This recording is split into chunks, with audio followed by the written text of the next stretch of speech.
Hello everyone, ఈరోజు నా స్టైల్లో రసం పొడి అనేది ఏ విధంగా తయారు చేసుకుందామో ఈ వీడియోలో చూద్దాం.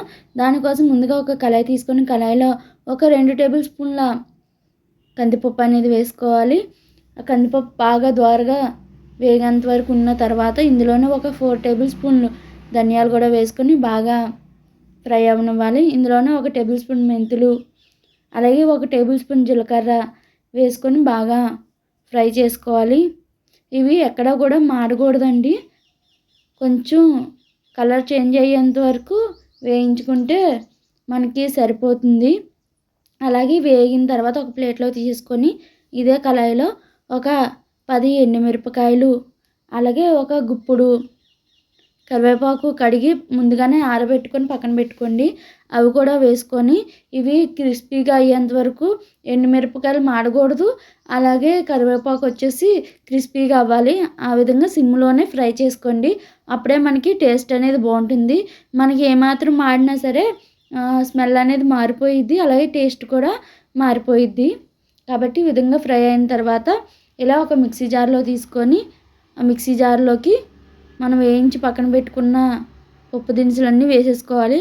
అలాగే మిరియాలు కూడా వేయించుకొని వేసుకోండి. నా దగ్గర మిరియాల పౌడర్ ఆల్రెడీ వేయించి ఉన్నది కాబట్టి అది ఒక టేబుల్ స్పూన్ వేసుకున్నాను. మీరైతే మిరియాలు ఒక టేబుల్ స్పూన్ వేయించుకోండి.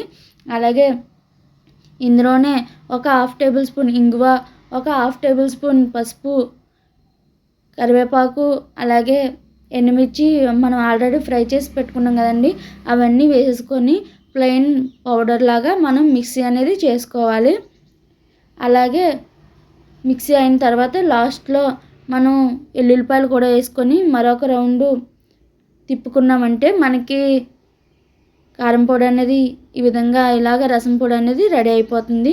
మీకు కనుక ఈ వీడియో నచ్చితే లైక్, షేర్, సబ్స్క్రైబ్ చేయడం మాత్రం అస్సలు మర్చిపోకండి. అలాగే పక్కనున్న బెల్ ఐకాన్ క్లిక్ చేయడం వల్ల నేను ఏ వీడియో పోస్ట్ చేసినా మీ దాకా నోటిఫికేషన్ అనేది వస్తుందండి.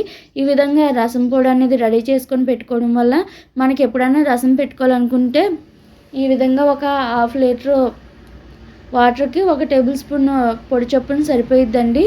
మనం రసంగానే పెట్టుకుంటే ఈ కొలత అయితే సరిపోయిద్ది. అలాగే ముందు వీడియోలో సాంబార్ పొడి చూపించాను, ఈ వీడియోలో రసం పొడి అనేది చూపించాను. మీకు ఏ వీడియో నచ్చిందో కామెంట్ చేయడం మాత్రం అస్సలు మర్చిపోకండి. ఈ రెండు కూడా ట్రై చేసి ఎలా వచ్చిందో నాకు చెప్పండి. మరొక వీడియోలో మళ్ళీ కలుసుకుందామండి. మీకు ఏ విధంగా వీడియో కావాలనుకుంటే కనుక నాకు కామెంట్ సెక్షన్లో తెలియజేయండి. Bye bye. మరొక వీడియోలో మళ్ళీ కలుసుకుందాం.